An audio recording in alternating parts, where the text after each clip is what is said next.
एक की पत्नी बड़ी भक्त थी। वो पत्नी पर बहुत प्यार करते थे, पर पत्नी गुरुजी की आज्ञा से चलती थी, पर उनको संतों से कोई प्यार नहीं था। वो पत्नी से प्यार करते थे। तो एक दिन पत्नी ने बहुत प्रेम से उनसे कहा कि हमारी एक बात मानोगे, आप हमारे गुरुजी से दीक्षा ले लीजिए, क्योंकि हम दीक्षित है और आप दीक्षा नहीं लिए तो हमारा आपका प्रेम अधूरा। उन्होंने कहा ठीक है, बुलाओ गुरुजी को। गुरुजी को बुलाया और दीक्षा लेने के लिए गंगा स्नान करने के लिए चले तो गाँव के 2-4 लोग मिले। बोले आज ये धोती टांग के कहाँ जा रहे हो? बोले यार पत्नी कह रही दीक्षा ले लो, गुरुजी आ गए तो गंगा से। अरे और वो धोती लेके वापस आ गए। बोले नहीं लेना मुझे दीक्षा। कालांतर में दोनों का शरीर छूटा। तो पति आसक्त होने के कारण उसका मोक्ष नहीं हुआ और वो राजा की राजकुमारी के रूप में जन्मे। ये पूर्व में गीता जी के महत्व में महिमा आती थी, उसमें दृष्टांत आता था, उसका है। और वो पत्नी के प्यार के कारण जहां वो राजकुमारी जन्मी, वही हथिनी से वो पुत्र के रूप में प्रकट हुआ, हाथी का शावक। अब जब वो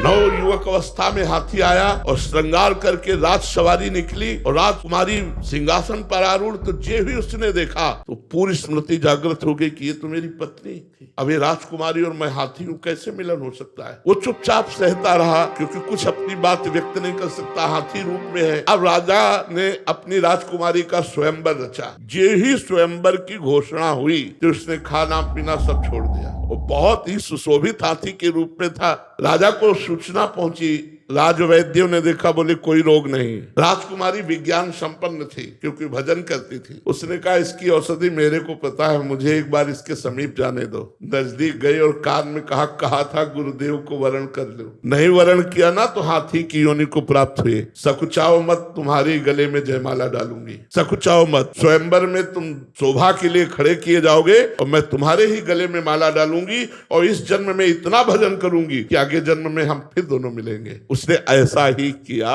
भजन के प्रभाव से अपने पति को हाथी की योनि से मुक्त करके अगला जन्म फिर मनुष्य का हुआ। ये तप और भजन से भगवान के वरदान से संभव है, ना कि अपने प्रारब्ध से।